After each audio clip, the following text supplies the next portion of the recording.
Hi, this is Dr. Jeff Mitchell coming to you from the International Critical Incident Stress Foundation. We are in the midst of one of the worst disease situations that we've had since the great flu of 1918. And I want to talk to you today about no time for goodbyes. There are people who are dying alone, and that is a very scary thing for them. And they don't have time to say goodbyes. Many of them are homeless, and some have died in the streets.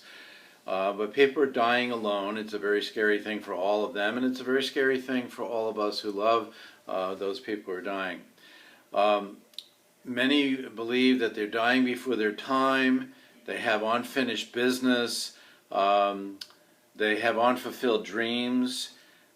The families are struggling to find a way to say goodbye, and they have had to resort to very unusual ways to get their message across to the loved one. Some have done it by phone, but there's a recent case that came out of New York City in which a person went to the hospital, left her cell phone at home, and her family was unable to access the hospital, could not get in to see the loved one, and that person ended up dying without having contact with the family members, neither by phone or text or any other way. So those are pretty terrifying things, and families will feel the pain of that for years to come. And so whatever we can do now to be supportive will be helpful.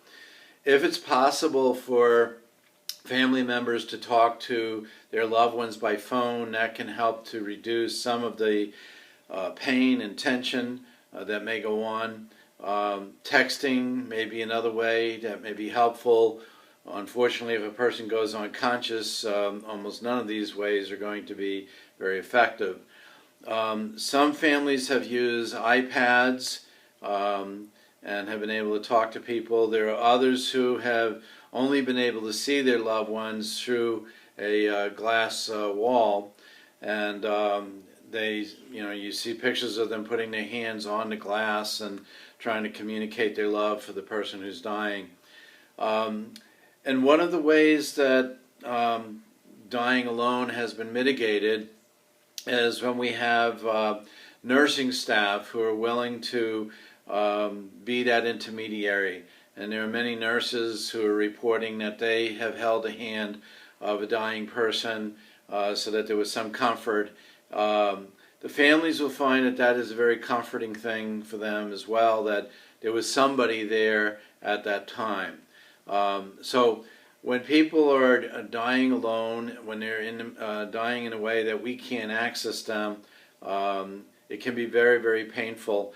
There was a picture in one of the papers the other day, and it was a priest giving the last rites of the church to a person who was dying, and he had to do the blessing from outside the person's room looking through a glass window, and he was had one hand on the window and was reading the prayers for the dying. So there are ways that people can do that. It's going to leave a major vacuum in people psychologically, and we may be dealing with that for many years to come after the death of a loved one when they were not able to be there.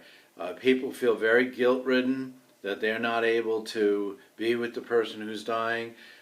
They feel somewhat responsible, and in some cases where the person lives at a great distance from them and they've only heard of the death by phone after it has happened, that's another psychological shockwave, and all of these things will be the basis of depression and anxiety, and for some it will be a traumatic experience. So I think that we'll be seeing that for years to come, depression, anxiety, and also sometimes a traumatic stress response to that. So we have to do what we can to assist our family members, and we have to do what we can to make sure that people who are suffering through that are also not just left out without anybody to support them.